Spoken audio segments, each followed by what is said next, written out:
हम मैथिली भक्ति सब गोटे के प्रणाम करे छी। आई हम एक बहुत सुंदर शिव नचारी सुनाब रहल छी।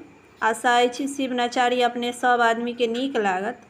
सुनू इस शिव नचारी आ हमार वीडियो के लाइक, चैनल के सब्सक्राइब सब आदमी कर देवे।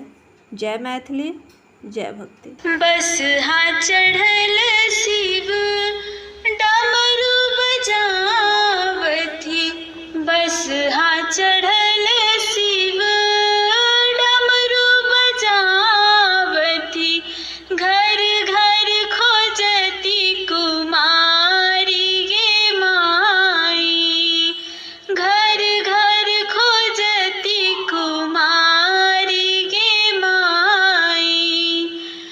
गाम क पश्चिम एक बसता है मंतरिसी, गाम क पश्चिम एक बसता है मंतरिसी, ओही घर गौरी कुमारी गे माई, ओही घर गौरी कुमारी गे माई।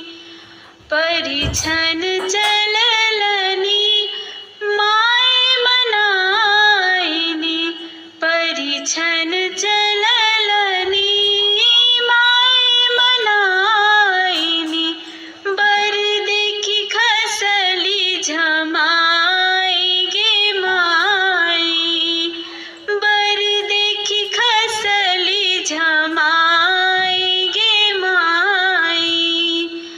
मन छल चित छल करब प्रथम वर, मन छल चित छल करब प्रथम वर, भय गेल बुढ़वा भिखारी गे माई, भय गेल बुढ़वा भिखारी गे माई।